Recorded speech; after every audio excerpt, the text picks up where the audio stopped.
Alright, what is going on everybody on YouTube? Griffin here, coming back to you guys with another live stream from the Millennial Motivation Entrepreneur YouTube channel. First and foremost, before we get going, if you're tuning in for the first time, we'd love to have you here. Definitely consider hitting that subscribe button below and hitting the bell icon. That way you'll be notified every time we go live or upload another video for you guys. If you're interested in just communicating and just bouncing ideas off a bunch of like-minded individuals, we'd love to have you here. We do these live streams every Sunday, usually roughly about an hour before the futures market opens, and then we try to do at least one stream. I'm trying to get in the habit of doing a few more for you guys, but at least I'm trying to do one stream in the middle of the week for you guys, just kind of like a market update and just some sort of finance video in general for you guys, since I know that's what you guys love the most.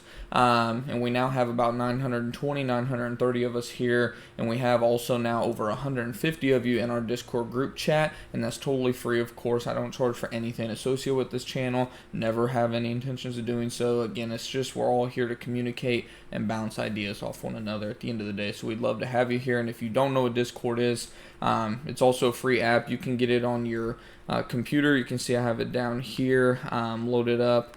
You can get on your laptop, you can get on your phone. The best way to do it is just download the app on your phone, create a profile. It takes like 2 minutes. It will ask you for your phone number. They don't spam you, they don't send you messages, call you, anything like that. It's just to verify you're not a robot, and then hit the link down below and it'll take you right to that group, and we'd love to have you there. And that is by far the easiest way to get in touch with me. I try to be in there at least once or twice a day. On weekends I tend to be less active in there, but during the week I'm very active in there, so it's easy, pretty easy to get a hold of me within one day at the most, usually on there.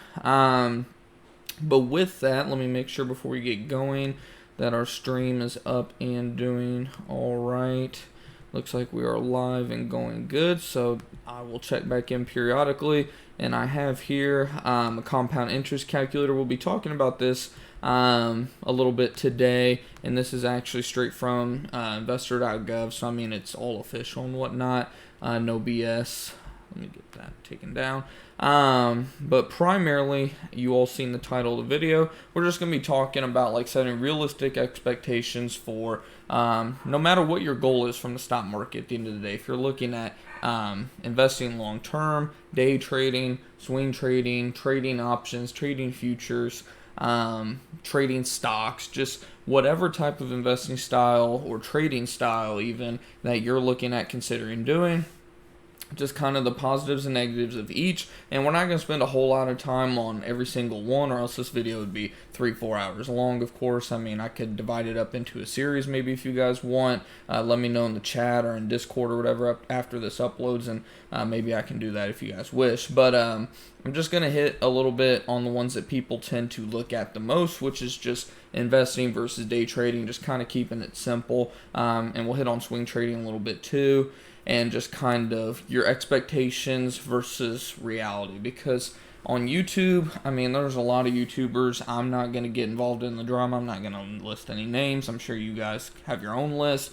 But there's a lot of YouTubers out there that make day trading seem like it's get rich quick. And I always live by the saying, if it seems too good to be true, it probably is. So when you have guys on YouTube or on the internet in general, or even your buddy down the road or whatever, that thinks he has a great investing idea on how to quadruple your money in a month or some ridiculous thing like that, again, if it sounds too good to be true, it probably is. So we're just going to kind of break it down today, and I'll show you guys real quickly kind of what I'm holding and everything before we get going. But I just wanted to give you guys that quick little intro so you kind of know what to expect for today's stream. But go over here to just my overall positions and whatnot. Got quite a few opened at the moment. I am long, obviously. I'm never really too short the market. Occasionally I'll hedge my account with SDAO or SPXS, something like that. I closed all those positions, any positions that I had that were short on Friday, Thursday and Friday, and then I went pretty much completely long on everything, hence why I'm now down a little bit. Obviously the market is still down, but I'm just slowly averaging down. As you can see now, my profit loss year to date is now down about $91, $92. Not a big deal at the end of the day. I mean, down 90, we'll just call it 92, round up, on a $1,500 account. you're talking roughly, I'm down 6% when the market's down, like close to 30. So, I mean, I'm not too disappointed in that by any means. I'm just slowly kind of starting to buy things that I think long term are going to produce good returns. Getting in some good ETFs that tend to outperform the market or at least perform with the market, and a couple of leveraged ETFs as well for shorter term plays, looking at roughly 1 to 4 weeks max at holding some of these leveraged ETFs such as UDown SPXL, and as you can see, keeping all of the positions really small. Because like I said, if the market continues to go down, I'm just going to average in a little bit. You can see I really don't have much buying power left, to about $200. So this week I'm probably not going to be making a whole lot of moves other than if for some reason the market goes parabolic because we start to get good news, which we do have a little bit of good news with the coronavirus, of course. It sounds like New York just had their first drop in deaths. Now, deaths don't necessarily mean quite as much. I mean, obviously we don't want to see deaths, but the key number that you're really going to want to look at, of course, are the number of new cases, because once the number of new cases starts to drop, that's when we start to know, okay, if we haven't already peaked, then we're very close to peaking. So it is good. It is still good news at the end of the day, and that's really what kind of the market's really looking for at this point. It's just any type of good news, because if we get any type of good news at all, the market's going to go parabolic, of course, more than likely, because when we take a look at the market overall really quickly, we'll just stick with Dow Jones for now. Let's take a look at the 20-day. You can see we have been very kind of choppy between, I would say, we'll call it 19,000 to about, we'll call it 22. In this 19 to 22,000 range, we've just been very, very choppy. So the market is definitely searching for a bottom, in my opinion, and we started going up. Not this last week, but I think it was middle to late the week before last. We started going up on bad news, bad unemployment numbers, bad job numbers, all that. And anytime we start to go up just parabolic on bad news, a lot of times that starts to indicate that a bottom is forming, or at least we're searching for a bottom, if nothing else. We could easily retest the bottom. I mean, I'm not saying that we're not going to hit 18 to 19,000 again. I would not be surprised if we at least hit 19,000. If we do, I'll probably use the rest of my buying power and buy up some more stocks and ETFs personally. But I think we're definitely, with the bottom, the worst of the worst is priced in at 18,000 at this point. Now, if that breaks, of course, we got bigger problems to deal with. But I think, in all honesty, the lowest are probably going to go somewhere around 18 to 19,000 going forward. But we'll see what happens at the end of the day. Get my water here.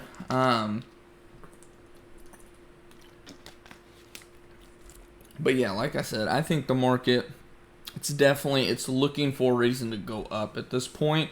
I mean, we've gone down so far. Take a look at just the 1 year, 1 day. You can see we just went down so far, so fast that we were due for some sort of just a technical rally. We've pulled back a little bit. A lot of people are saying we might see kind of this W bottom form before we continue to go higher, and I can definitely see that as a possibility. I think we're definitely going to at least have some sort of a double bottom. I'm not necessarily saying that, okay, we're kind of forming like a bull flag or anything like that, because we're definitely not. We can zoom in on it here. We're definitely not. I would not, like I said, I just wouldn't be surprised if we retest around that 19,000 range, form a pretty good looking double bottom, and then continue to go higher. But we shall see. The next week or two are really going to be critical for the market and just for overall coronavirus, of course. So with that, make sure that we're doing all right on our stream. We got one of you tuning in so far. With that, 9 minutes in, let's finally get to the whole point.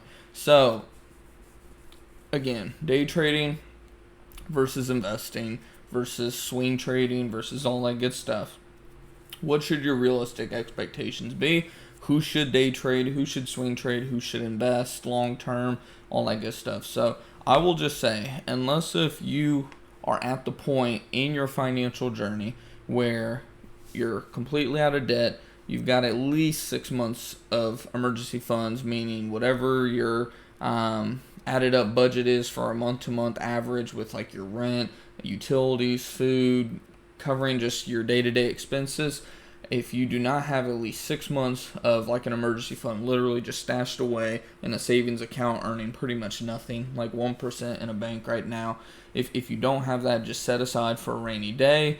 You shouldn't even be doing this to begin with. You need to get out of debt and get that money saved up, because right now, this is why the economy is doing so bad right now, because people are not prepared for stuff like this. You see people crying and bitching for bailouts from the government, corporations included, because corporations aren't managing their money worth a fuck either. They're doing buybacks and everything else, which I do not agree with. I've been against buybacks ever since I started learning about the stock market. They're a damn joke.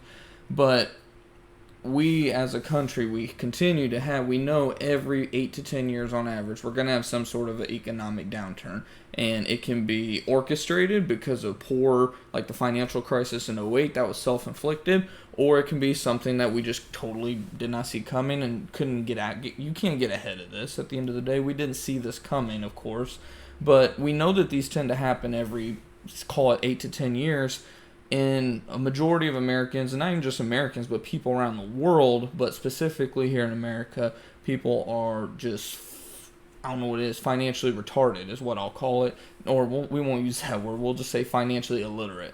Just ignorant. Because I don't know if it's we don't know. We claim we don't know any better. That's why I don't use the word ignorant. I use retarded, because it's insane. We'll use that word. Insanity. To continue to do the same thing over and over and over and expect a different result, that's the definition of insanity. We're not ignorant. We know that, hey, we need 3 to 6 months of savings in the bank. It's a bad idea to play around with credit cards and loans and all this stupid BS.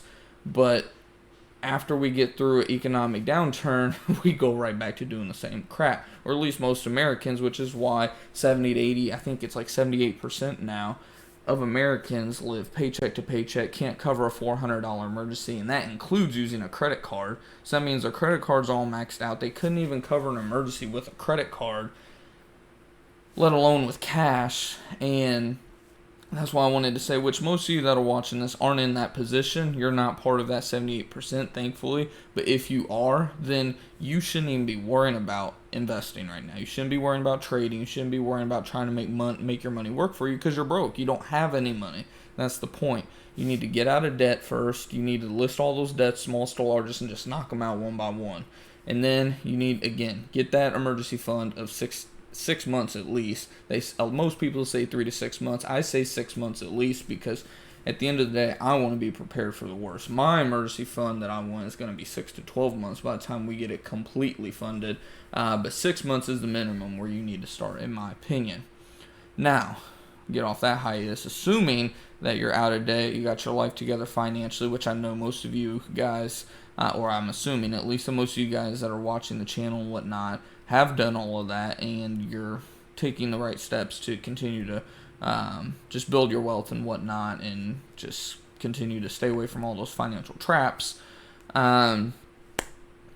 Assuming you're there, what should you do? Trade, invest long term, swing trade, trade futures, options. What should you do at the end of the day? Well, that really comes down to how much time you have on hand. Like, are you somebody that's busy, that has a newborn, this guy here? Do you have a family at all? Like, do you have any people essentially that you're responsible for? Or can you literally go to work, come home, and just study financial statements, study balance sheets, all that stuff all night? Pretty much you have tons of spare time essentially to be able to study the market, study stocks, stuff like that. And a lot of this stuff doesn't require, I make it sound like it's hours on hours, which the best investors like Warren Buffett and all of them, they do and still do that stuff every day. They're literally, their entire day is just studying different companies, their balance sheets, their PEs, all that good stuff. If you have time to be doing that, then I would say that leaning more towards like a swing trading. Obviously, you can do investing, of course, and even day trading. You might want to look at those routes. But however, if you're somebody like most of us who's got full-time jobs, you got a family that you got to entertain, support, go out, do things with, all that stuff. You don't have as much time to really look at the markets. You might want to look more. You don't want to necessarily maybe look. You can if you can day trade, then go ahead, because all you have to do obviously is just look at your fundamentals, your indicators, all that good stuff. If you can fit some day trades in there, by all means, feel free to do it. But for stress and everything like that, I would probably suggest more of a swing trading to longer term investing trading type of thing. Like when I say swing trading, I mean roughly minimum 2-3, maximum of about a week or two of holding a stock or ETF or whatever you're trading, and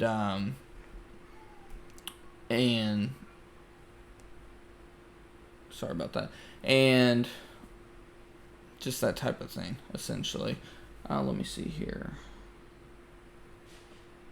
Our deal is getting cut off here. How's it going? Sarthak? You talk too much. Rather talk too much than too little. If you had your own YouTube channel, you can do your own thing. But this is mine over here. Anywho, but what are your realistic expectations at the end of the day if you're day trading, swing trading, long-term investing? Anybody that tells you that you can literally take your account and do 3 to 5% or 10% per day, per week, anything like that, just run away from that advice. Like I said, we all know that there's certain guys on the internet, on YouTube and whatnot, that say you can do that. And if they can, by all means, they're outperforming every single hedge fund. They're outperforming Warren Buffett, all of those.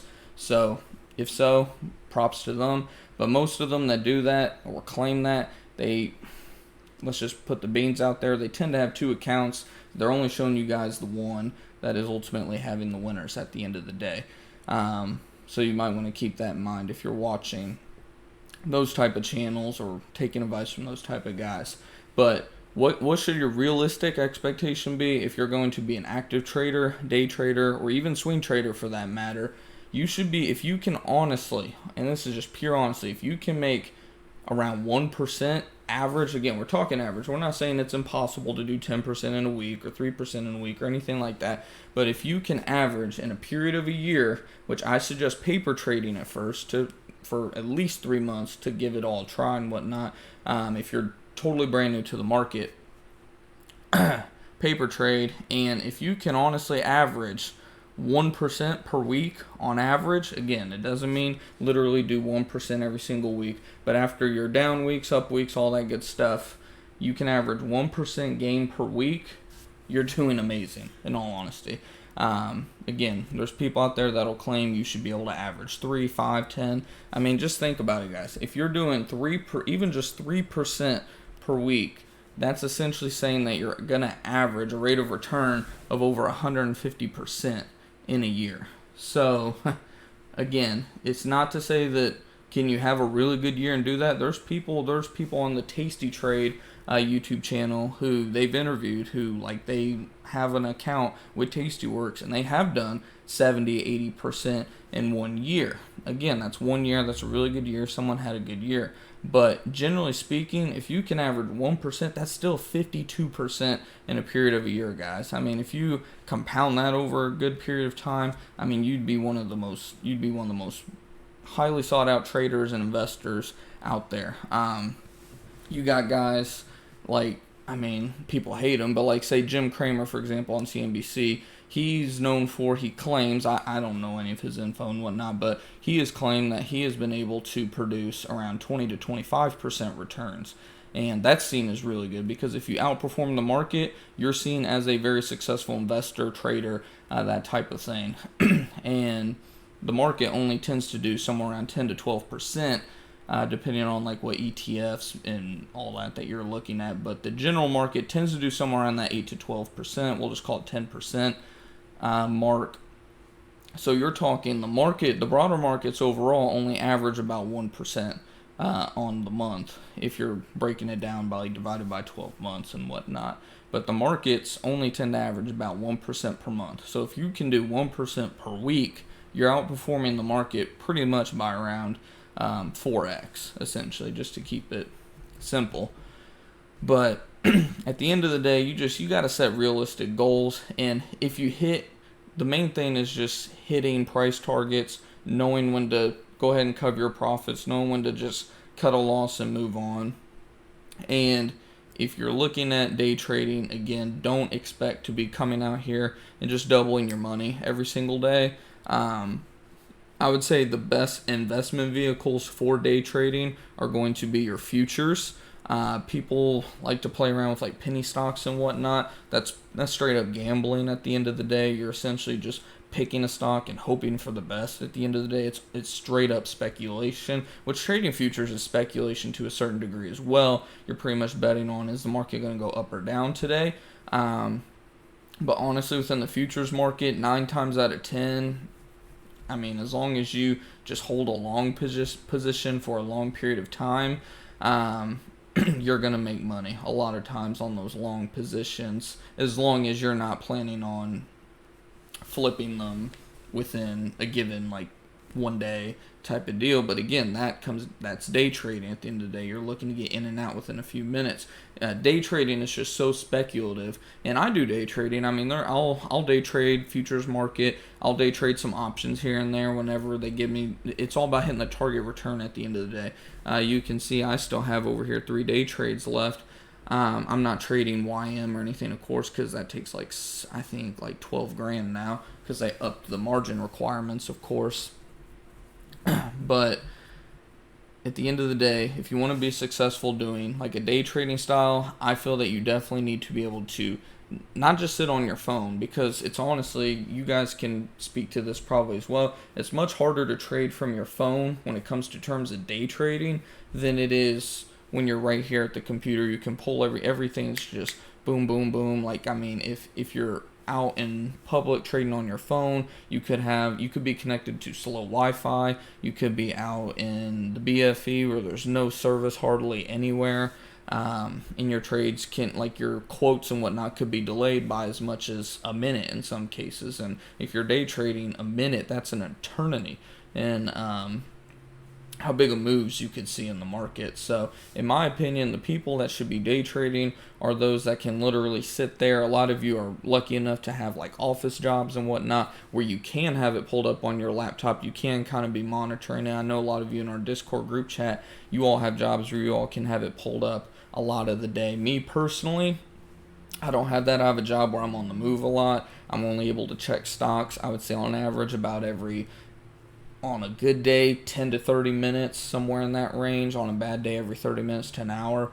So, like I said, I'll do day trades here and there. Sometimes I get lucky. I hop in a stock at a really good time, right at the bottom of the day, and then it shoots straight up like 5 to 10% from there. And if it goes up 10+% in 1 day, of course, I'm going to go ahead and cover that profit and move on, because my target profit for a specific, like a individual stock, say like I'm holding JP Morgan right now. JP Morgan this week produces 10%, I'm going to go ahead and cover that and move on. And that's what you guys have to decide at the end of the day. What is my risk reward? What am I willing to risk when it comes to a day trade, or any trade for that matter, versus what I want to get out of this. Me personally, I've kind of geared more towards, I'll hold something as long as I need to, because I know I'm investing in good quality ETF stocks and whatnot. Again, if we go take a look just at my overall positions, I mean, I'm in some stuff that's a little volatile right now. I mean, but again, it's all about keeping it small too.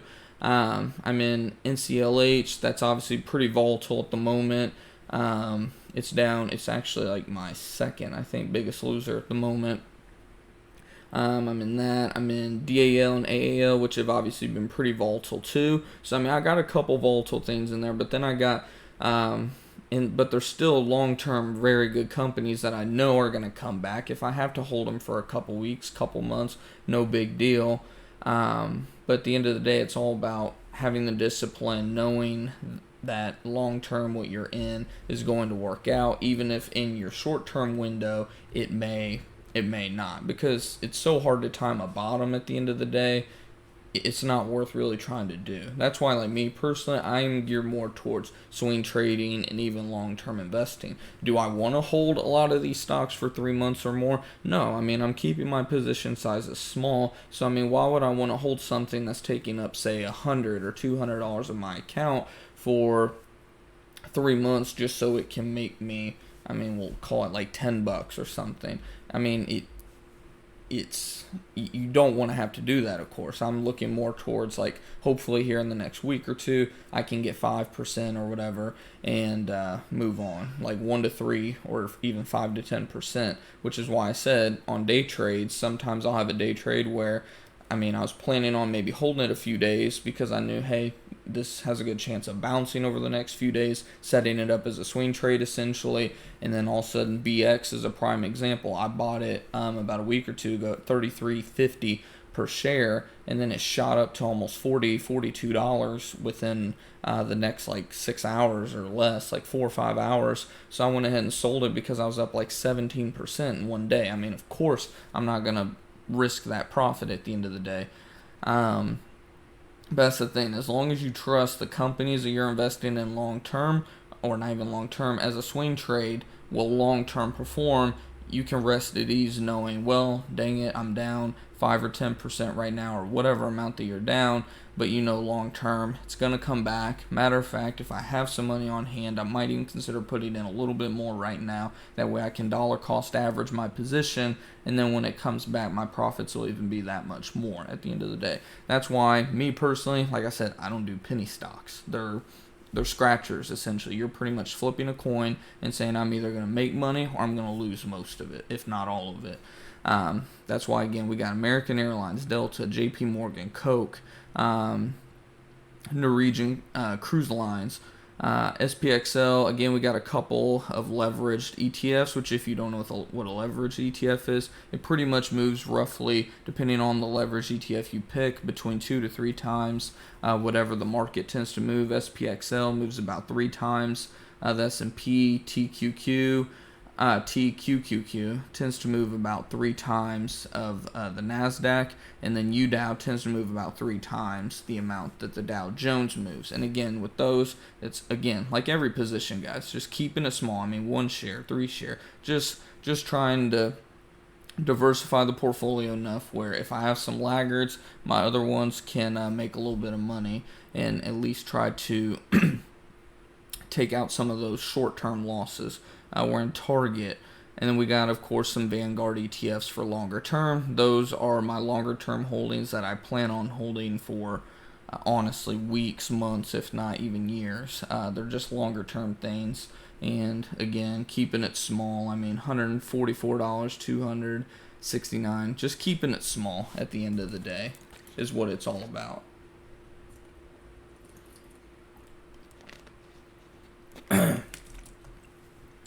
But again, I cannot stress enough, when it comes to investing in the stock market, it is all about the long term. That's why, like, the idea that a bunch of these YouTubers throw out about you can day trade, start out with $300, and within a year, if you break down the math that a lot of these YouTubers try to break down to you guys, they're talking like you can start out with a $300 to $500 account and somehow have enough money to be able to day trade with a $25,000 account, and that's just simply not the case. You're not going to take a $500 account and magically turn it into 25 grand without continuing to put money into that account, without continuing to just make excellent trades, trade after trade after trade. I mean, just take a look. I mean, let's see how many times 25,000. How's it going, Ronaldo? Watching at work. Awesome. Where from, by the way? I want to know where you guys are from. I know we got a lot of people from Dallas in here. I actually live in the North Dallas area myself, and I know a lot of you guys do too.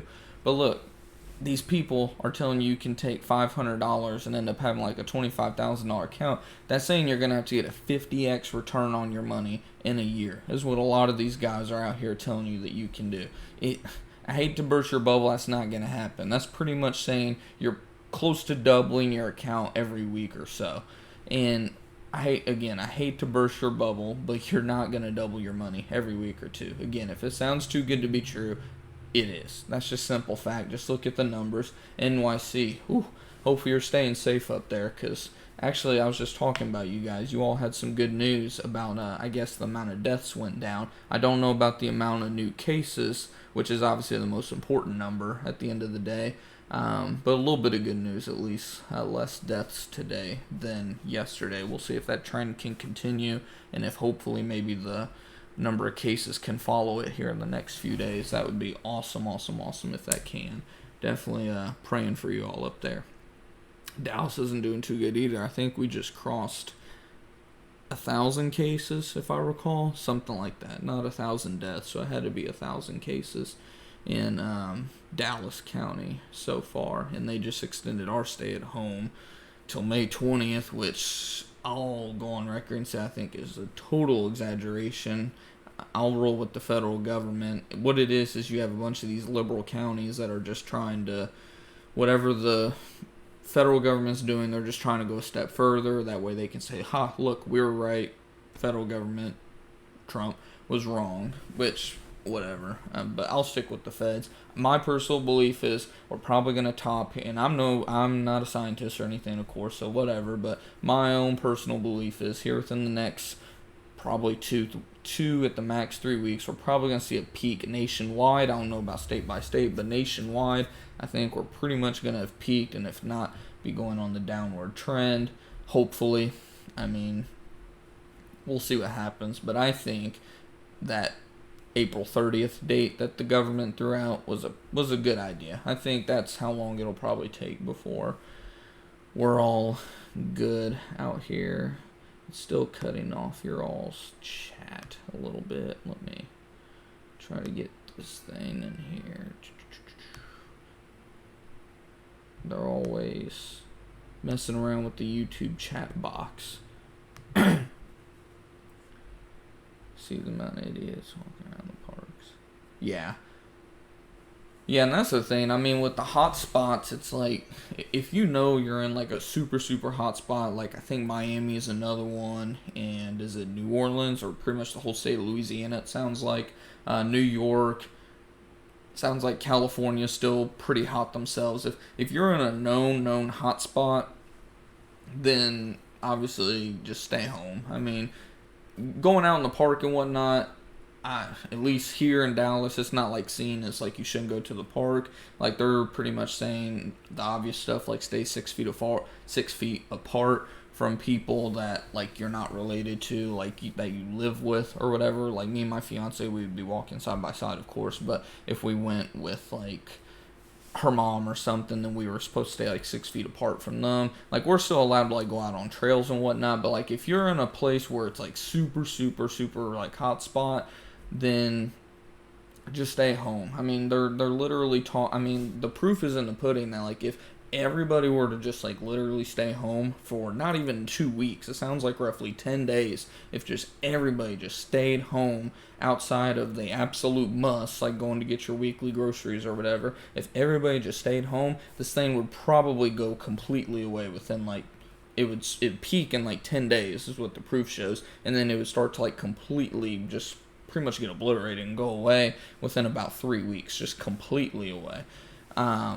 Or pretty close to it. Obviously, you're still going to have some cases and whatnot, but as for it going up or whatever, that threat goes like completely to zero, essentially, after a few weeks. So, yeah, the hot spots, I don't get what the hell the people up there or around the country where it's super, super hot spots are doing. But obviously, there's still a bunch of other places, too, where, I mean, just about 30 miles north of where I live, they haven't even had a single case yet. So it's like everybody's like, oh, we need to just shut down the country. And it's like, you can't shut down the country because 80% of the country still hasn't even seen a single case. I don't know. It's a tough thing. But at the end of the day, my personal belief is that we're doing enough. The government's telling us that we're even doing enough, where my personal belief is we're probably going to peak here in the next, I don't know, 10 to 15 days, 20 at the most. And then I think by the end of the month, we're probably going to be very, very down. It might roll into May just a little bit, but I think by the end of April, very, very, very early May, like first week of May, we'll be out of the woods, so to speak, at least in terms of that curve.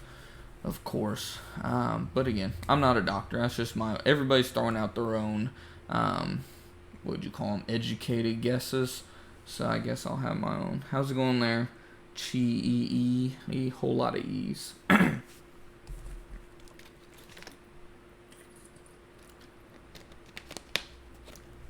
Long-term trader, do I day trade? Like I said a couple minutes ago, I mean, I do both. I mean, I haven't had a day trade in, I would say, a week or so. But I mean, honestly, that's not a long time when you think about it in terms of long-term think. Like I said, I think more in terms of targets. Like if I hit over 5 to 10% on a trade in a given week or two, or even if it's a long-term trade, if it can return 5 to 10%, I will go ahead and cover that trade. And if it's like, say I catch a trade on a day, for example, I had one on BX Blackstone a couple weeks ago. I got in around 33.50 and the stock rolled up to like $42. I believe it was in the same trading session. We can kind of pull up the chart and whatnot to kind of simulate how that trade went. But the trade ended up producing like a 17% return in one day. Because I just happened to find it. You can see $33 was the bottom actually on that specific day. And I remember it was down in here. I got in at $33.50. And then you can see, boom, just parabolic move to over $40 a share. I thought it was 42, but apparently it was 40. So either way, we can see I got in at $33.50. If we can get 50, that's close enough. 43. Got out before the end of the day, just above $40. It was not a 20% return. It was closer to 17. Like I said, I know I got out over 40, but either way, it's like a 15 to 20% return in one day. I mean, when I have a trade that just goes that good, I mean, sometimes you get lucky and you just find a stock at its low. Again, it does not happen very often, so I just go in with the idea of, okay, we look pretty oversold here. More times than not, I'm wrong. It continues to sell for a little bit, sometimes days or weeks even. But if I'm up a large amount on a trade, when it comes to stocks, we're talking about stocks and ETFs specifically right now, not futures or anything necessarily. But with stocks and whatnot specifically, if I'm up over 5-10% in one day or 2 days even, but specifically in terms of day trading, that is when I will use a day trade. Because you got to keep in mind, when you're day trading stocks, you've only got that 3-day trades that you can use in a sliding 5-day window because you're using unsettled funds, so to speak. So you can only trade with those 3 days in a sliding 5-day window. So me personally, I tend to be more of a longer term, I wouldn't even say longer term, but more of a swing trader. My target range is usually between that 2 to 5 day range, but a lot of trades tend to go more for a couple weeks in some cases. And I do have some things, again, that I'm holding longer term. Like if I'm holding ETFs, specifically Vanguard ETFs, those I plan on holding longer term. So when it comes to the portfolio, like my specific investing style, I strongly believe you should be investing at least 10, if not 15% of your income into either if your company offers like a 401k or a Roth 401k or IRA, whatever type of retirement fund where they match, go up to the max of the match, and then whatever the rest is, say they match 5%, for example, go ahead and go up to 5%. Don't include the match as part of your 10 to 15%. That's just bonus, but we're going to go up to the employer's match, and then whatever's left, say they match 5%, we're going to take another 10% and put that into like a Roth IRA or whatever, something that's Roth, something that grows tax-free. And then after that, sorry, I just got a bunch of pressure in my ear all of a sudden, and it is really bugging me. And then after that, that is when I say go ahead, open up like a brokerage account, something that you can kind of actively trade and invest in. And then even with that, I say when you're talking your brokerage account, try to have at least roughly 25, if not 50+% of your portfolio in some type of either like index funds, mutual funds, ETFs. I personally like the ETFs the most. And as you can see here, I have how many total ETFs? 1, two, three, four, five, six, seven, 8 active ETF positions at the moment, and I have a total of 1, 2, 3, 4, 5, 6 different stocks. And I can almost guarantee if you add up the ETF positions compared to the stock positions, I'd be willing to bet the ETFs outweigh the stocks. So there's a fine line there. And then, of course, you can get into futures trading, trading options to hedge your position, that kind of thing. Like I said, I can dive into a lot of that even more. And if you guys want me to do like a series on like how to use options to hedge your portfolio, or how to use futures, day trading, swing trading futures, specifically micro futures, because a lot of you guys will be working with, I'm assuming, like less than $25,000 accounts in most cases. That kind of thing, essentially. That's just kind of my type of investing trading style. Like I said, 10 to 15% minimum going into longer term investing accounts that grow tax free, hopefully. Obviously, your employers you can't control, but Roth IRAs and whatnot. And then with your other portfolio, call it your mad money, so to speak, your extra money that you're investing to try to retire, kind of like a bridge account, something you're going to use to retire early, of course, because you can't pull out of those 401ks, Roth IRAs until you're, 59 and a half, so you're going to want another account. That's what this is for me, an account longer term that I want to use to retire, hopefully by the age of 40 is my goal. So do you still have a 9 to 5? Yes, I do. I mean, there's no way I could live off of trading off of $1,400, which goes back to like I was saying earlier. There's YouTubers out there that will make you guys believe that, okay, you have a $1,400 account, I can guarantee that you can make $100 off of your account per day. There's YouTubers out there that will actually tell you guys that with a straight face. And I'm not going to do it. I'm not going to tell you guys you can do 5 to 10% per day. You're not going to. If anything, you're probably going to blow your account up like most people do. If you're looking to day trade full time, trade stocks, all that, or trade futures, whatever you're looking to trade long term, I think you need an account. Honestly, if we're talking honestly, I think you need an account size of at least $100,000 to be able to do this full time. Just for the fact that, like I said, I think if you can do 1%, half of a percent to 1% per week, that you're doing amazing, because the market overall tends to only average about 1% per month. The market tends to do 8 to 12% in a given year on average. There's years where we do, like last year, 35%. And then there's years like this year or the year before we were down 15 to 20%. But I mean, just take a look at the math. I mean, if you do half of a percent, so that'd be 0.005 times $100,000. You're talking $500 a week times 4. That's only $2,000 per month. So I mean, could you live off of that? Some people can. I know I couldn't. But now if you do 1% a week times 100 grand, which 1% per week, guys. I mean, that's amazing. That's a 52% return, and that's not compounded or anything. It's probably closer to about a 70% return in a period of a year. But $100,000 times 1%, that's going to give you $1,000 a week, which will give you $52,000 a year. That's why I say rule of thumb for me, based on the math, would be $100,000 account. How's it going there? Manupa. Oh, I'm going to butcher your name. I'm not going to try it. Can I look at oil? Yeah, I will here in just a second. But to address Ronaldo's question, I think you need like a $100,000 account if you're looking at actively trading full time. Because when you have, obviously more capital gives you more options, right? It gives you more diversity, gives you more protection.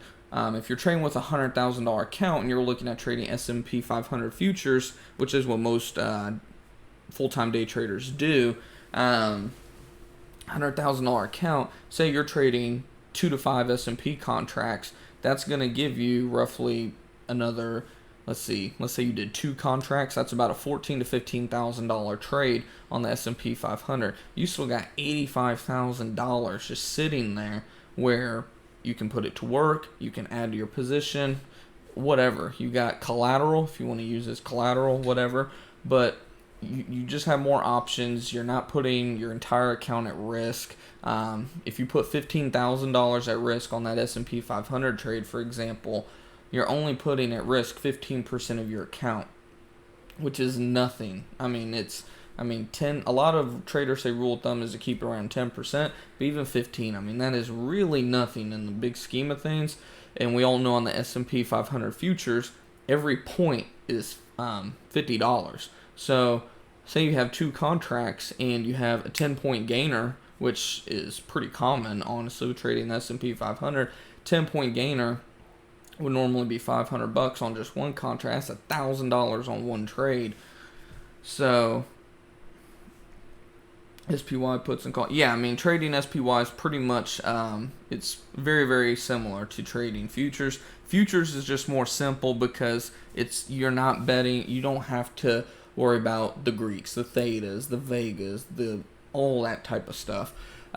Futures is simply up or down. Is it going up 10 points, down 10 points, every quarter of a point? $12.50 is all you need to know when it comes to futures. Where options, it's a lot more complicated for a lot of people. So let's take a look at oil, which I think oil is about to crumble tonight, because there was news that I guess Saudi Arabia and Russia have delayed their meeting or something like that, and I think oil's probably going to crater tonight. You can see the bid ask before the market opens up is pointing to at least a $1 to $2 drop. So that'd be around a 5 to 10% drop at least, and we still got 19 minutes to go until the market opens. So oil, if you shorted oil over the weekend, it's going to pay off for you. Now, longer term, I think oil and oil stocks, energy stocks, energy ETFs, that type of thing, I think they've got a lot of room to move up. I don't think we're going to see $60 or anything anytime soon. However, I will say that once this coronavirus thing starts to go away and Saudi and Russia come to some sort of agreement, I do think you'll see oil pop back over $40, which is a huge move to the upside. You might even see a retest of around that $45 to $50 range, but at least $40. I wouldn't touch them right now, honestly. Short or long, personally. It's so volatile at the moment. I mean, there's a lot of money to be made on both sides, but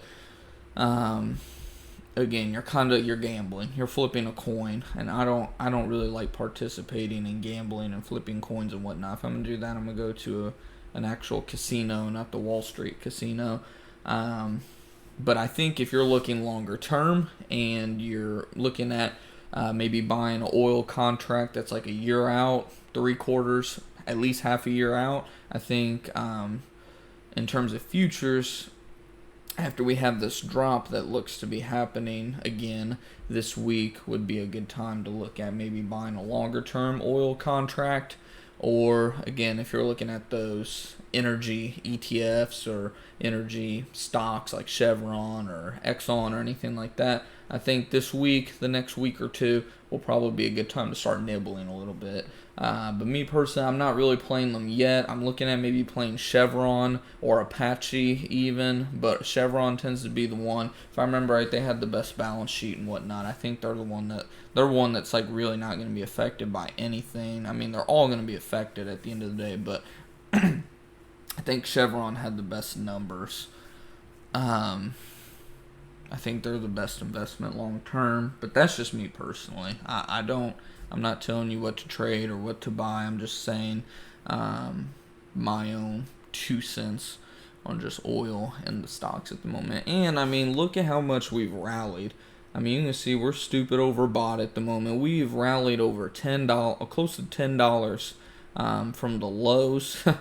We're at $29. We were down under 20. So I mean, you're talking what, a 30% rally on oil here in the last week. Obviously, our president had a lot to do with that. Talking about hopefully working out some sort of deal with Russia and Saudi and whatnot, but I think we're going to hit a brick wall here. That $30 range is just going to hit us hard. It's going to smack us down. We're probably going to come back down, if I was a betting man, to 20 to 25 bucks. That's a wide range. I know it's just oil's so volatile right now. I'm not going to try to put a specific price point on it, but I wouldn't be surprised if we come down to at least $25 before going higher. So you're talking what, like 10% drop, something like that, maybe 20, right around 20% drop, I think. So oil has a lot of work to go for sure, but it, along with the overall, and that means I guarantee it's gonna drag the overall market down with it tonight. Our bid ask on the S&P hasn't really started to move at all. It's pointing to up barely, like 4 or 5 points. And again, this is very early on. I mean, we still got 15 minutes until market open. Let's take a look at the Dow actually really quick. It's pointing to unchanged 7-point move. So yeah, we'll see what happens over the next 15 minutes or so. But as for oil, very, very cautious. I wouldn't touch it right now. Even with your money, I wouldn't touch it. If you gave me your account, gave me your money, I wouldn't even touch it with your money. So that's kind of where I stand on oil. And I love oil. I mean, oil is what got me into the stock market. I mean, I've been watching like the price of oil and whatnot since I was in middle school. Like it was really my first introduction to just the stock market overall. And I love oil. I cannot wait to be able to trade it myself in the coming years. But as of right now, it is so ridiculously volatile. I just wouldn't play it. Like I said, I'd give it about another week or two, kind of see what plays out with the coronavirus, and maybe, just maybe, start nibbling here close to the end of the week. Unless if it just gets so overblown to the upside or downside that it would just be ridiculous not to make a move, right? Obviously, if oil drops to like $15 this week or something like that, probably wouldn't be a bad idea to start nibbling a little bit. But assuming that doesn't happen, assuming we don't see a 50% downward move in oil, it's just not worth touching right now. I mean, look at that. Look at that daily move. 3 days, we're up an average of like 10% a day on those candles. So very interesting, though. Yeah, BX, that was one I was trading. But yeah, I mean, hopefully the stream has been working out for you guys. Hopefully it's been doing well. Looks like our stream health is doing all right. And like I said, I have this compound interest calculator pulled up because that's a whole nother aspect of it. So when we're talking about rates of returns, the whole 1% a month, 0.5% a month, or per week, or whatever you're looking at the end of the day, we got to annualize it. We got to look at what is the return over a period of a year. And honestly, no matter what you're investing in, guys, you shouldn't really expect to outperform the market long term. Can you? Can you short term? Yeah, like we said earlier in the stream, there's guys who Tasty Trade has interviewed who have accounts with Tastyworks where these guys have done 70 to 80% returns 1 year. Does that mean they're going to do it next year? No, they could easily evaporate all those gains. Hopefully that doesn't happen for their sake. But, I mean, to think you're going to do 50, 80, 70% every single year, it's not realistic at the end of the day. If you can do, honestly, an average of just 12% a year, no matter what you're doing, day trading, swing trading, long-term investing, whatever the case may be, let's go with 12% a year. And so that's what I think, no matter what you do, at the end of the day, should be your target. However, I'm going to do one based off of what a lot of hedge funds and traders and whatnot claim to do. They don't ever hardly really disclose what they do, but they claim what they do. So first we're going to look at like what is factual for a fact. If you do long-term investing, You're not speculating. You're not having to be super stressed out. In times like these, you're thinking, let's put all the chips in because I know long term, 20, 40 years, the market's going to keep going up. You're not speculating. Long term, that's what we're going to look at right now. So let's say, again, you're out of debt. You got your emergency fund. You have some money to put to work. You're starting with zero, essentially. But, which I might do a video for you guys about the stimulus check if you added that into there. But for now, we're just going to say zero. Let's say you just put $500 a month into your account. And again, we're doing like long-term investing here for this example, and we'll do the day trading one, day trading, swing trading, actively managed account, so to speak, here in a second. Let's say, I know my average viewer here, how's it going there, Josh? How's it going? I know my average viewer is somewhere around the age of 25 to 30, so most of you are still fairly young. I know there's a few of you in your 40s, some even in your 50s and 60s, but my average viewer, based on what YouTube shows me, is around 25 to 30 years old, so you've got some time. Let's just go with 35 years for the length of your investing, and honestly, we could up that much more, because just because you plan on pulling out of it in 35 years doesn't mean that you're not going to be investing longer term. But let's just say 35 years from now is when you want to retire. So for me, that'd be around 58 years old, or something like that, 57. Estimated rate of return, like I said, our expectation is 12%. Variance, we're not going to put a variance in there. We're just going to say 12%, and we're going to compound that annually. So if we calculate it, let's see, it did not calculate. Oh, didn't fill that in. 0. Okay, so in 35 years, investing $500 a month, you will have $2.5 million. Pretty much 2.6, but $2.5 million. And now if you just add 5 years to that, which is when the average American will retire, which is closer to 60 years old, you will see that you are up to over $4.5 million. So if you start around age 20 to 25 years old, like I know, again, a lot of you guys that are watching are, and you're just simply long-term investing, and I'm going to have a video specifically just about this because people need to wake the fuck up about this math. Just people that aren't even looking to trade or anything, just people that think it's impossible to be a millionaire in America. I need to wake people up about this. So I'll have a video just geared specifically about this math and whatnot very soon. But over a 40-year period by retirement age, you're looking at over $4.5 million. You're not speculating at all. This is what I call the safe route, essentially. You're just buying good mutual funds or ETFs, index funds that tend to outperform the market. Not even really outperform the market. Like we said, the market tends to do 8 to 12% a year anyways, and we did it based off 12. I mean, we can lower this to 10 for shits and giggles if you want. You're still going to be a millionaire by the end of it, $2.6 million. But if you're smart about the funds that you pick, you can do the 12% easily, which will give you over $4.5 million based off of just $500 a month. $500 a month is the average car payment, if you didn't know. So pay your car off, get rid of the car, and invest that, what you would be investing, into a junk-ass piece of shit car that's going to end up getting smashed on a junkyard in the future anyways. Put that money to work for your future. And this is just what we're calling passive investing. Lazy investing is what I refer to it as, because you're not really actively trading or anything. You're just simply finding some good ETFs, finding some good mutual funds, index funds, that type of thing, and just buying and holding them forever. Just keep on adding to them every single month. Now, let's go with the day traders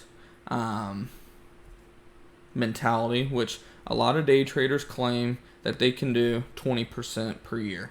That tends to be the rule of thumb. 20 to 25% is what a lot of them claim they can do. So if you decide you want to go that route, we're just going to go at 20% longer term. Again, what was I telling you guys? 0.5% to 1%. So I mean 0.5% over a 52-week period, not including compounding those gains. That's 26%. So I was giving you guys a little bit more, honestly, but we're going to go with 20% here. Again, this is based on like day trading, swing trading, more so you're actively managing your portfolio, essentially. You're doing a little over 1% a month, essentially, which is what this account here, a lot of this account here is what I'm doing. a bridge account, so to speak. You have your retirement portfolios that we just discussed a few minutes ago. You're going to have $4 to $5 million just by investing $500 a month into that alone. So now you're playing around actively managing your portfolio. So we're still doing the same thing here. Now that we got $500 a month going into our long-term investing, we're going to put $500 a month to work, actively day trading, actively managing this bridge account, so to speak. So 20%, that'll give us over $44 million. So you're probably wondering, well, that's only an 8% difference. How can you go from 12 to 20%? Only an 8% difference, but you're talking about pretty much a 10x difference. Little refresher in case if any of you guys missed it. 12%.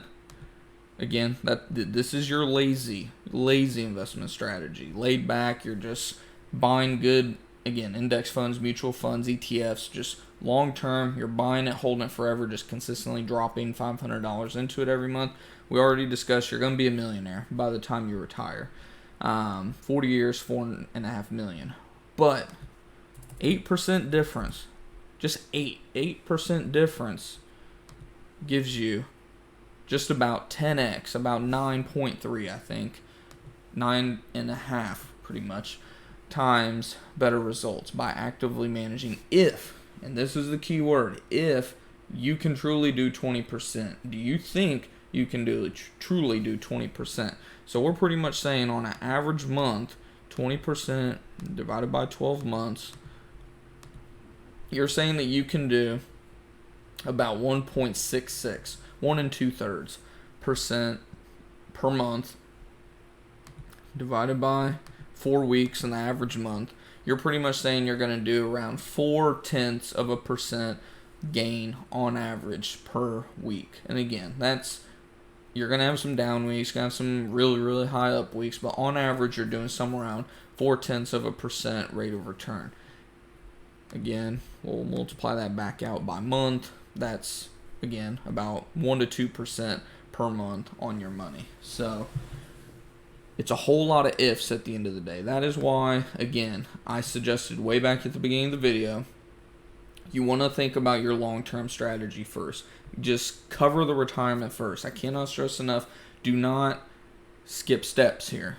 Get out of debt first. If you have any debt, get out of debt first. Get your emergency fund, 3 to 6 months of expenses saved up. I'm assuming most of you already have that. If not, don't even think about this shit right now. Get the emergency fund, because if it's not a matter of if an emergency happens, it's a matter of when. So write out a budget, figure out how much you spend month to month, multiply it by 6, and I want you to save that as humanly fast as possible.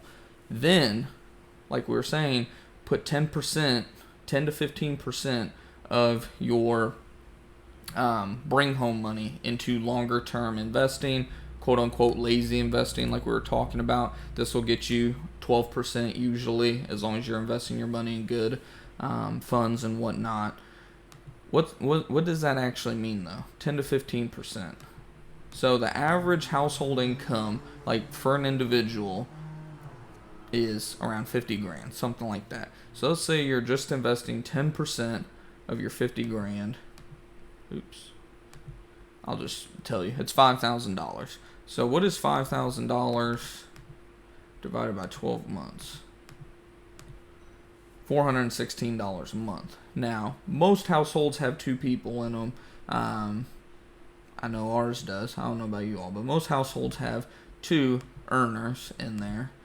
So that's $800 a month. So if you can get to the point, we'll just call it $800. If you can get to the point, which you can, don't let anybody tell you otherwise. We're to the point where if we really wanted to, we could invest $2,000 a month. We're not doing that yet because we're following a step. We're going one step at a time. We're getting to that point of investing 10%. We're saving for a down payment on a house right now. That's kind of throwing some of the stuff off, but just step by step. But once you get to the point where you're able to invest $800 a month, and again, this is your lazy investing. This is just 10% of your bring home, not even the 15, but 12%. you're now looking at $7.3 million over a 40-year period. And I know some of you guys are probably like, well, I've only got 25, I've only got 30. Let's say you're looking at 25 years. I'm pretty sure you're still going to be a millionaire. Yeah, 1.2 million after 25. So you got 35. I mean, we could do this all day. Like I said, I'll get into just all that in a future video for you guys. Just sitting here doing numbers. But most people that are watching won't be able to pull out of their retirement for about 40 years. So that'll be $7.3 million. Just lazy investing. Just buying good funds over a 40-year period. You have $7 million. I cannot stress that enough. This is why I say, before you start messing around with mad money, so to speak, house money, money that you think you don't need, invest 10 at the bare minimum, 10% into 401ks. Hopefully you have a match. That's not even including your match. If we included your match, that number would be probably closer to 9 million based on the average, which is like 3%. So we're not even factoring in another 3% of a match onto there. But point being, 10% will get most people somewhere between $6 to $8 million in a period of 40 years. That's why I cannot stress enough. Start young and get this stuff covered first. And then once you're to the point where, hey, I've got $800 a month to invest into my long-term retirement plan, that is when you should move over to more of, okay, I want to play more with actively managed. I want to manage another portfolio, kind of a bridge account, so to speak. But again, guys, when you do that, expect to do lots of homework. You're not going to just hop into an investment. You're not going to be able to just say, oh, I like X company. Target's a good company. Let me put all my money into Target, and Target's going to give me 30% a year. That's not how it works, guys. You have to be able to diversify. You have to be able to read a bunch of balance sheets and all that stuff. Like, there's more to it than just simply buying and selling stocks. Most of you do know that. But I can't suggest enough, and we just hit 5 o'clock. So see, oil's down 10% already, and the markets overall are up over 1%. That is surprising, I will say. We'll see if it holds. Just happens. So we will see what happens. I got a feeling it's going to come back down a little bit, but sometimes we just go parabolic. 2540 is the level to watch, and then 2600 will be the next resistance. So we will see about that. Which bank do I suggest for savings? We have Capital One.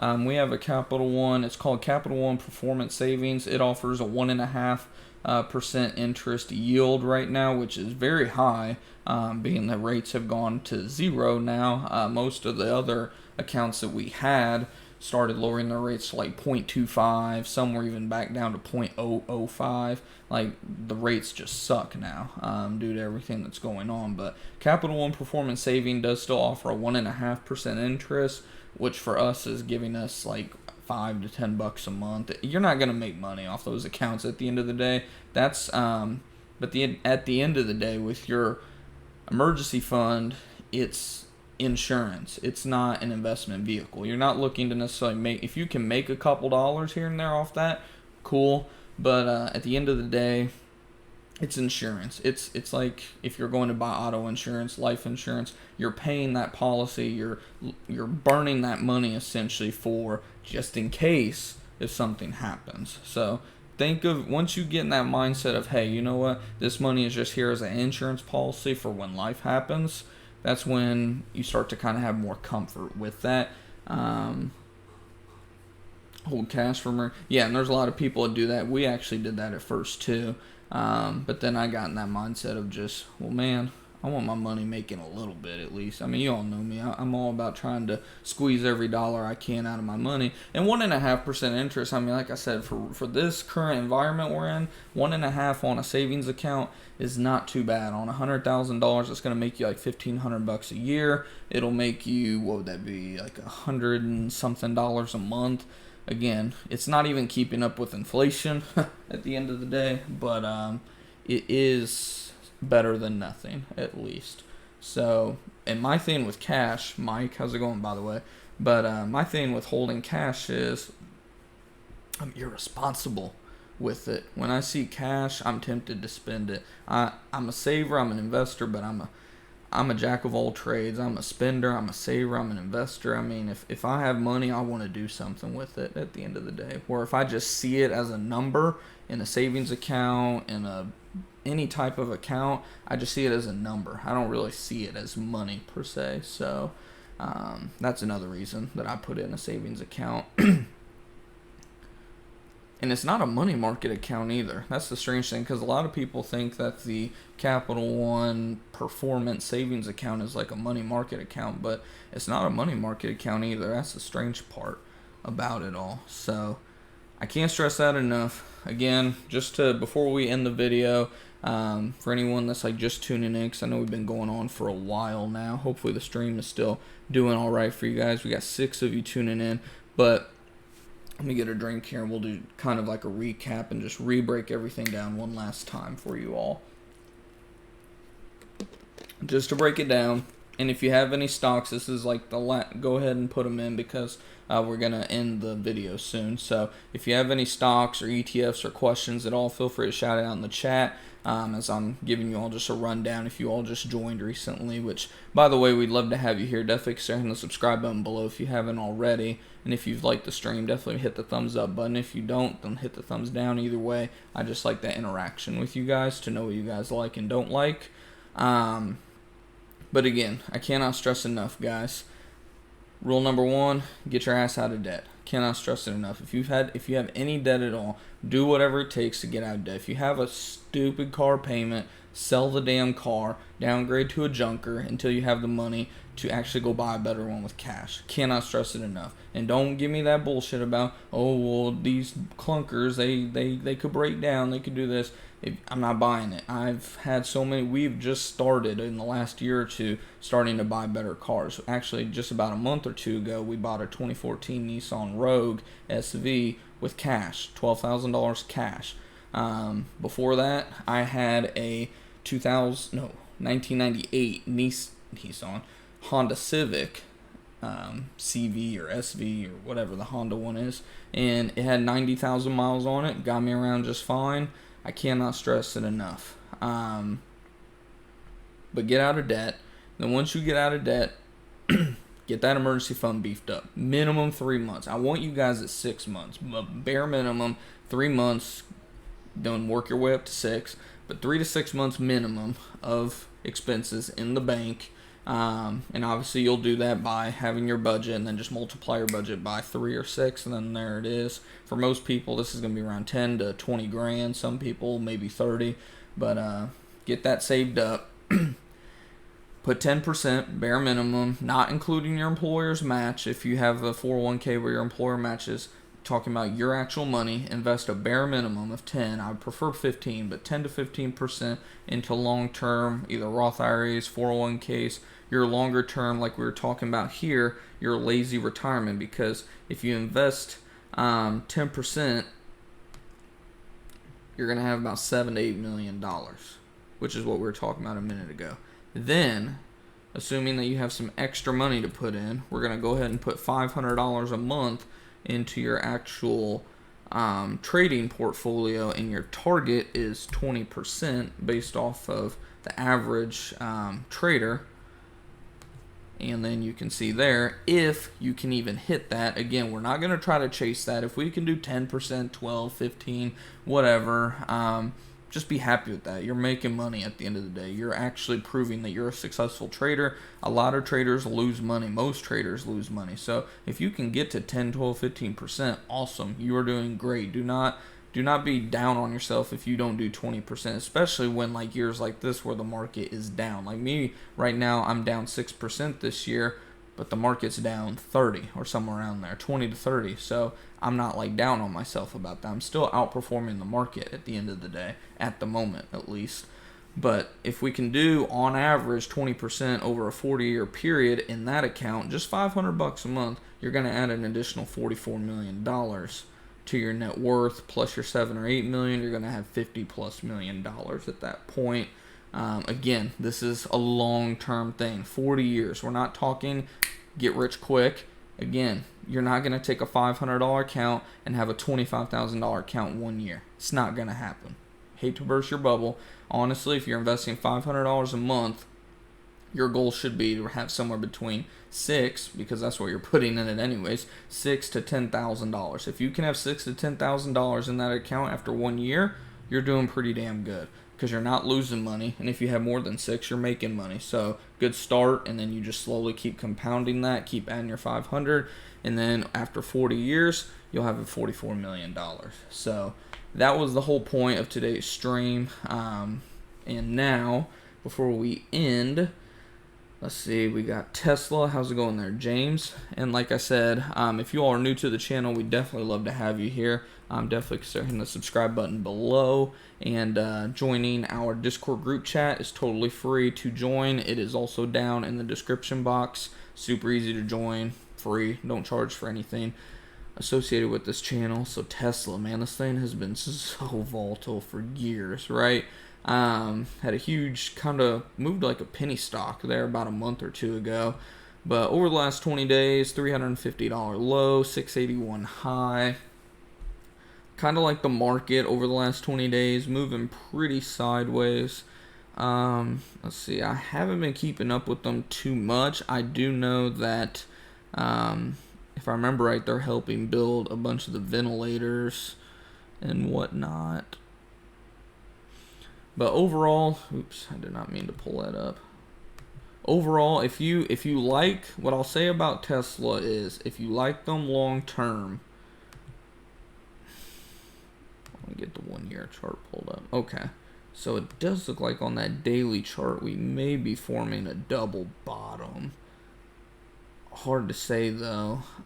I would like to see it retest that 390 range, that $390 to $400 range, which is a pretty significant drop from where it's at right now.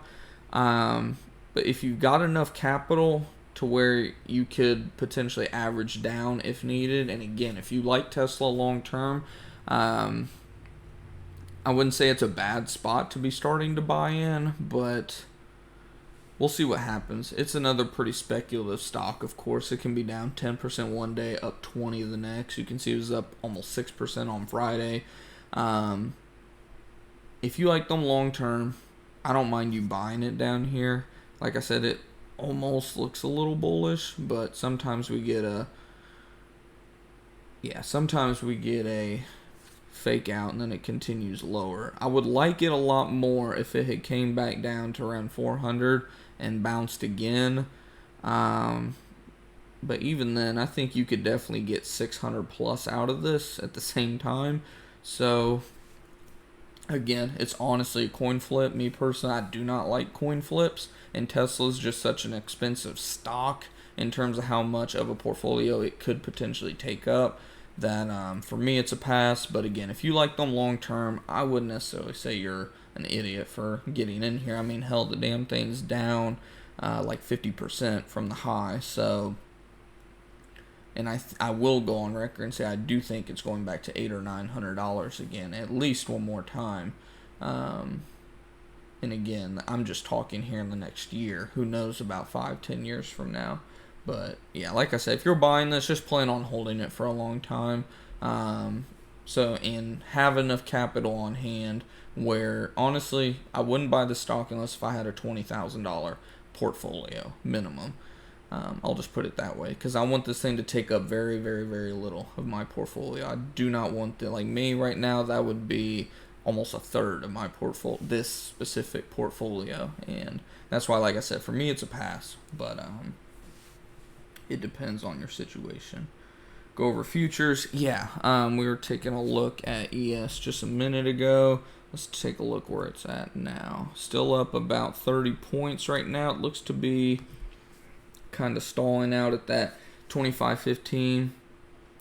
Yeah, right about where we're at right now is going to be a resistance. Then 25.40 or 50, I believe, is the next area to watch. And then after that, I think it's off to the races to 2600 before a real critical area of resistance. At that point, I think it's going to flush back down. I think we're range bound between 2300 and 2600 on the S&P. That's just my own, or maybe not even 23. I think it's 24. Let's see. Yeah. Yeah, I'd say around 24. Yeah, we're range bound on S&P. I think between 24 and 2600 for now until either something really bad happens or something really good happens. 2513. So yeah, about where we're at right now. Exactly. So yeah, that'll be interesting to watch kind of what happens. It's going to be a fight right around this level for a little bit, and if we can break to the upside, I think the next mega stop is going to be at 2600 level. So we will see what happens there. Thanks for streaming. Oh yeah, sure thing. SPY goes hand in hand essentially with the S&P 500, of course. So now is the best time if you play options for SPY to be looking at iron condors, I would say, with very wide strikes. I would say that I would probably set mine at 270 just to give myself a little bit of buffering room. Maybe 266. I would do like on my, so if I did an iron condor here, I would do tomorrow 265 or maybe 266 to 270 on the upside, and then on the downside I'd probably do 230 and 225, just because maybe even 225 220, just depending on the premium and whatnot that's offered and how much collateral it's going to take.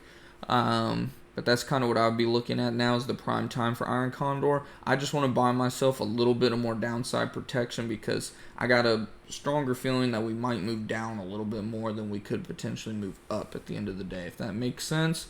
Or if you don't want to do an iron condor, I would probably look at placing a bearish vertical spread tomorrow, assuming that the market goes up like 3 or 4%.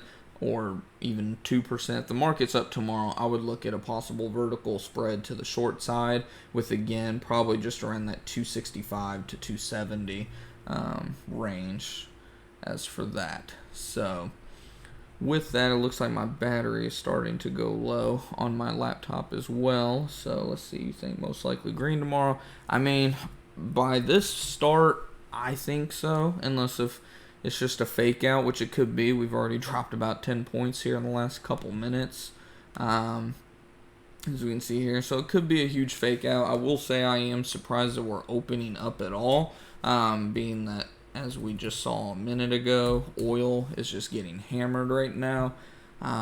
That's obviously due to the meeting between Russia and the Saudis being postponed, it sounds like. So we'll see what Trump can, if he can work his magic and get that resolved. If something can get resolved with that in the next 24 hours, I think oil fills the gap back to $28, $29. But I think that's definitely going to keep us kind of pulled down until that changes. I think you're going to see us get rejected at that pivot level that Mike was talking about, around that 25.13 level, until we see some sort of pull back up on oil. So it'll be interesting to kind of see what happens. Yeah, exactly. Yeah, if oil continues to drop overnight, we could see the market potentially even give up all of tonight's gains that we've gotten the last few minutes and maybe even go red.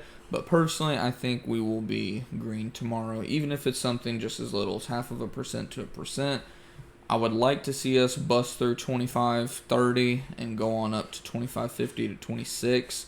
But I think we're pretty much done with the super volatile swings. The irony of saying that being that we're still up 1%. Man, we just got so used to those 10% moves in one day. Now 1% seems like nothing. So we shall see what happens, but make sure we're still doing all right. But yeah, I mean, that's pretty much it for this stream. We have been on here for a while now, and like I said, the laptop's about to be dying soon. But hopefully you guys did enjoy the stream. Like I said, if you did, definitely make sure to smash the thumbs up button. I greatly appreciate that, and it's awesome to see all of you guys that tuned in tonight. And like I said, if any of you guys, I know we got a few new names in here tonight. If you're new, we have that Discord group chat. It's totally free to join. It's down in the description box if you haven't already clicked it and checked it out. It's super easy to join. It does ask for your phone number. It's not for me. Discord doesn't call you or spam you or anything like that. It's just to prove that you aren't a robot, and we'd love to have you in there. It's the easiest way to get in touch with me, and like I said, there's over 150 of us in there, so it's awesome to just communicate with a bunch of like-minded people at the end of the day. And like Ronaldo just said, hit that bell icon too. If you haven't already subscribed, hit that first and then hit the bell icon. That way you'll be notified every time we go live. Like I said, I'm trying to go live more. We do this every Sunday as long as I'm not sick or have something crazy going on. But I've been here, I think, the last month or so every Sunday now. And I'm trying to do at least 1 or 2 videos during the week as well whenever I have some free time available. It is hard though because I have a job where in the spring I get a lot more busy. I usually do about 10 to 12 stops a day. Tomorrow I've got 13, Monday I've got 4, or Tuesday I've got 14 or 15. So my workload's starting to increase a little, but I'm still, like I said, going to try at least at the minimum 1 stream during the week for you guys. So yeah, other than that, my social media and whatnot's also in the description box if you want to connect with me on there. But like I said, Discord is by far the easiest place to get a hold of me. So hopefully you guys are staying green out there. Hopefully you guys are staying diverse. And like I said, I would highly suggest you guys go back in the stream, take some notes on just like the step-by-steps, like I said, and I'll list them right now. Step 1, get out of debt. Step 2, get that emergency fund of a minimum 3 months, but preferably 6 months of expenses. Step 3, minimum 10-15% into longer term Roth IRAs, 401ks, that type of thing. And then after that, start investing like $500 a month into a brokerage account, some type of what I call bridge account, which bridges you in your retirement years from, say you want to retire at 40 or 50, it'll bridge you essentially from that age of where you can't pull out of those retirement accounts. Say you retire at 50, you need 9.5 years before you can pull out of those Roth IRAs and everything. Hence the name Bridge. It kind of bridges you over those years and whatnot. We want to start investing $500 into that, and our target is obviously 12 to 20% rate of return on those portfolios, so we can be mega millionaires, not just millionaires at the end of the day. So again, hopefully you guys did enjoy the stream. If you did, hit the thumbs up button. I greatly appreciate that. But hopefully you guys are staying green out there. Hopefully you guys are staying diversifying your portfolio and whatnot. But until next time, guys, keep on going out there and making your profits, covering your profits, achieving your financial freedom this year. And I will see you guys in the next stream. Hopefully, like I said, the next couple days at the most. Until then, take it easy, guys.